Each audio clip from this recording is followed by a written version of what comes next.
আসসালামু আলাইকুম। তো আমার বেশ কয়টা মুরগি ডিম পাড়তিছে, সেটা আপনাদেরকে দেখাবো আজকে। তো এতে এখানে অনেকগুলো ডিম, কয়টা গুনিনি এখনো, 1 2 3 4 5 6 7টা ডিম আছে এখানে। তো এখানে বেশ কয়েকটা মুরগি মনে হয় ডিম পাড়তিছে, 7টা ডিম এখানে একটা। তো এই পাতিলের ভিতরে অনেকগুলো ডিম ছিল, প্রায় 10 15 20টার মতো ডিম ছিল। তো এখান থেকে তুলে আমি মুরগিগুলোকে কুচে বসাইছি। তো সেটা আপনাদেরকে সাথে শেয়ার করি।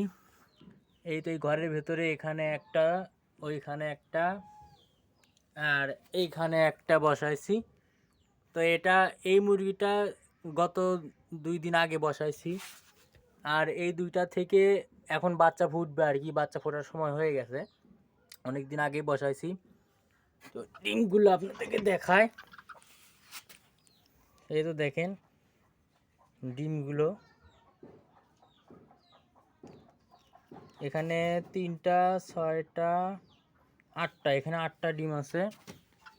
2টা ডিম সম্ভবত নষ্ট করে ফেলছে, 10টা দিয়ে বসাইছিলাম। এখানে যে কয়টা ডিম আছে সেটা দেখাই।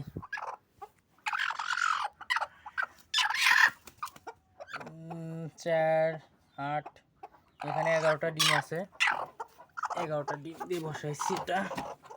এটা থেকে অল্প কিছুদিনের মধ্যে বাচ্চা ফুটে বের হবে। আর এটা যে 10টা দিয়ে বসাইছি, কেবলই বসাইছি, এটা কয়েকদিন হচ্ছে। নে নে নে। তো আমি এইভাবেই মুরগিগুলোকে কুচে বসাই।